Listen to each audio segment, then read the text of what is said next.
17 years ago, 60 Minutes first examined the so-called French paradox, which suggested that the French, despite a high-fat diet and high consumption of wine, had a remarkably low incidence of heart disease compared with Americans. Most researchers agreed that there was something in the wine that offered protection. And a few years later, even the highly cautious federal dietary guidelines say that moderate consumption of red wine can be beneficial. Now, scientists across the country have identified a substance in red wine called Resveratrol that they believe might do more than just protect the heart, but could, in very high concentrations, significantly extend life by preventing a number of age-related illnesses. If they're right, we all may soon be taking a pill that could give us an extra decade or two of healthy old age. If the promise holds true, I think this has the chance to change healthcare. Dr. Christoph Westphal says we all may soon be taking a drug that just might beat the clock, a simple pill that could delay the inevitable. Our goal is to prevent and forestall many of the diseases that strike us as we reach 50, 60, and 70, all with one pill. What you're suggesting is that it's some kind of rejuvenation drug that turns a 70-year-old into a 35-year-old. That might be pretty hard to do, but I think if we're on a train heading one direction, we can slow down that train. I think we can slow down these genes that control the aging process. That quest to put death on hold began in 2003 when Westphal met David Sinclair, a biochemist at Harvard, who was studying the genetic components of aging. 5 years ago, I met David, and he had shown that you could extend lifespan in yeast. That's pretty exciting. Now, if you happen to be a yeast, it's very exciting. Yeasts are one thing, human beings are more complicated. So Sinclair focused on a gene present in almost all life forms, the sirtuin gene. It's normally inactive, but when it is active, Sinclair believes it triggers a survival mechanism that extends life. Convinced that something in nature could activate that gene, Sinclair randomly tested thousands of compounds. And bingo, he got a hit, Resveratrol. When I Googled this Resveratrol, I was shocked to find that red wine was the top hit. Red wine is brimming with Resveratrol. It's found in high concentration in the skin of the grape and seems to play a role in protecting it from invading bacteria and fungi. Were you aware of the research into red wine that it offered certain health benefits? Oh, sure. I mean, that's why I almost fell off my chair when the link was made, and I thought that this was a potential explanation for the benefits of red wine. Convinced they were on the verge of a major scientific breakthrough, Sinclair and Westphal launched Certris, a Cambridge, Massachusetts research company. They, along with a handful of other cutting-edge biotech companies, are developing resveratrol-based drugs that they believe zero in on the longevity gene. The important news here is not that we found something in red wine. The important thing is that we passed a milestone where we can now make drugs based on this knowledge and potentially slow down aging itself. Everyone from plastic surgeons to your friendly snake oil salesman have been promising a ticket to eternal youth for some time. So the prospect of a prescription pill based on red wine that could trigger a longevity gene sounds too good to be true. And yet, scientists have actually known for years of one surefire way of doing that. Stay hungry. Eating a lot of food turns that off. Dieting, extreme dieting, turns it on. Couch potato paradise.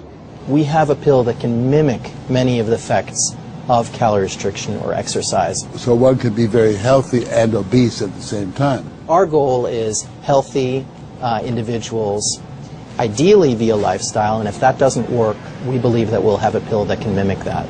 A pill that in effect diets for you. A pill that turns on the survival gene. And what we're trying to do with our drugs here is to put the body in a defensive state, to ring the alarm bells and get the body to defend itself instead of dieting to set the alarm off, pop a pill. The pill is a highly concentrated form of resveratrol, a virtual vineyard of healthy living.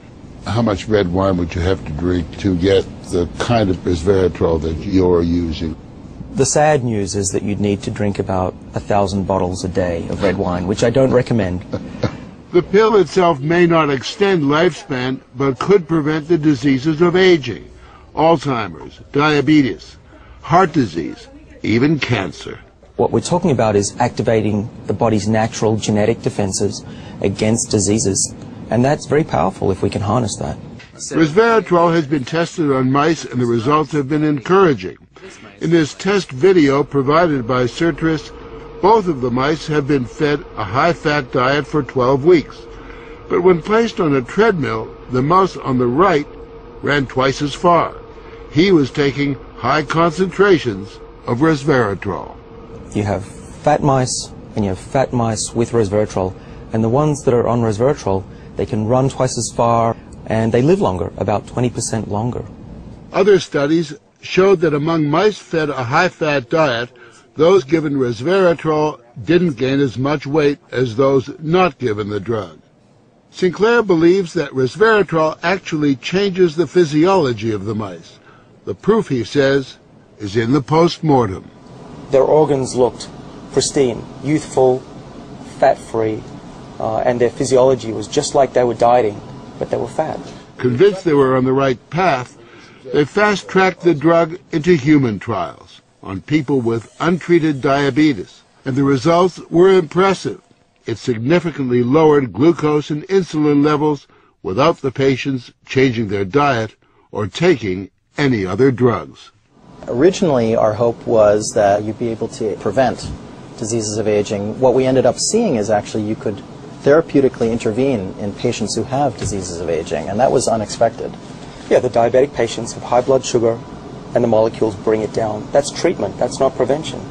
Sertris is now developing what they say is a much more potent synthetic version of resveratrol that will also soon go into human trials, this time on cancer patients. I keep on thinking, you know, what used to seem like it was science fiction, I actually believe the biology is right, and if we're right, this may be the most important thing that we're going to do in our lives. Possibly, but it is important to remember that 9 out of 10 drugs that look good in mice ultimately fail in human trials. Still, the speed and results generated by Sertris and the resveratrol drugs are unusual, and Sinclair believes these drugs will not only keep people living longer, but will keep them healthy longer. What we're talking about is potentially making a 90-year-old as healthy as a 60-year-old. A 90-year-old can play tennis and see their great-grandkids graduate from college. People will live active, healthy lives and then die quietly in their sleep, and that's really the aim here with these medicines. Are we on the edge of maintaining active lives into our hundreds, for example? Well, we've certainly passed a corner in terms of the science, and someone's going to achieve it, and if it's not us, it's going to be someone else. But the question that most of us want answered is, when do we get this pill?